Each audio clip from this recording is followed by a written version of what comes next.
puta mo ko ito ton.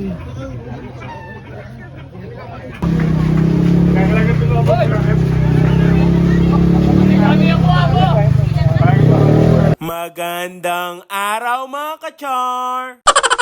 Ngayong araw magluluto tayo ng adobong panabong na manok. Nahirapan pa ako sa paghuli niyan, muntik pa akong nahuli. Buti na lang medyo mabilis tumakbo si Bokyo.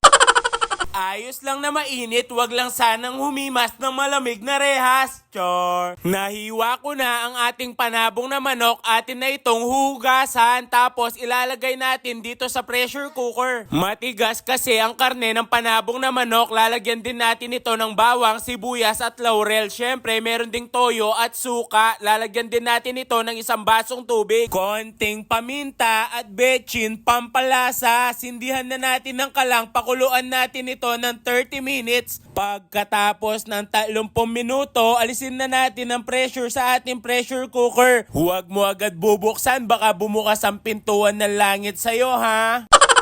Hindi pa luto yan, igigisa pa natin para lalong malasa. Maglalagay muna tayo ng mantika, tapos ilagay na natin yung bawang, sibuyas at sili. Pag medyo golden brown na yung bawang, ilagay na natin ang karne ng panabong na manok. Igisa mo muna kahit 5 minuto lang para kapit na kapit yung lasa na ginamit mong panggisa at mawala ang kanyang lansa. Maglalagay din tayo ng paminta at magic para lalong mas mabisa. Pag nakita nyo nagmamantika-mantika na, ibig sabihin yan malapit ng maluto. Pero ako gusto ko yung prito yung karne sa adobo para kapit na kapit talaga yung lasa. Yung ilalagay mo sa kanin yung mantika ng adobo ay mapapa-extra rice ka talaga. Sa wakas, luto na ang ating adobong panabong na manok. Kayo ba, natikman nyo na ba ito? Para sa akin, itong karne ng panabong na manok ang pinakamasarap sa adobo, lalo na pagpulutan.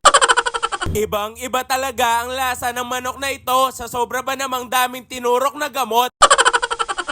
Tara, tikman na natin ang ating linutong adobong panabong na manok. Saktong-sakto yung lambot, kahit yung lola mong hindi na nagre-regla na wala pang ngipin, kayang-kaya niyang kainin.